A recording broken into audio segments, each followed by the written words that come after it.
jaunatnes treneris Zigurds Kincis. Čau, ko dari? Gaidu audzēknes. Gaidu audzēknes? Jā. Kamēr tu gaidi, es tev gribu iemācīt vienu triku, kas palīdzēs tev viņus noturēt pie sevis, laiku viņi nevarēs aizbēgt, un varbūt arī mājās palīdzēs. Ok, mēģinam. Es iemācīšu, kā atmūķēt rokudzelžus.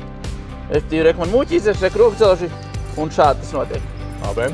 Tev varbūt tas nebūs tik vienkārši, bet nu pamēģināsim. Visticamāk. Es tev gribēju sākumā citu triku mācīt, bet Artūrs teica, ka vajag šo, tavs audzēknis. Es nezinu, kādas jums tās attiecības, bet nu.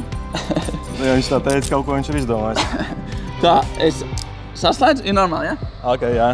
Tagad ņem muķīzeru, un doma ir tev jāieliek šajā caurumā, nu vai arī otrā caurumā. Un, nu, pamēģini, varbūt tev sanāks uzreiz.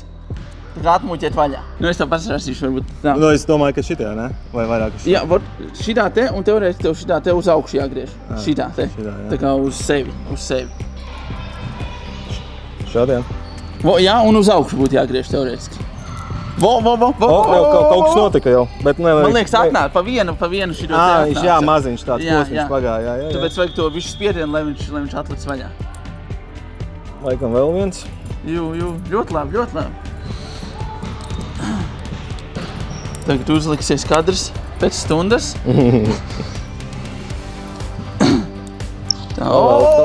Vēl bišķi. Yes!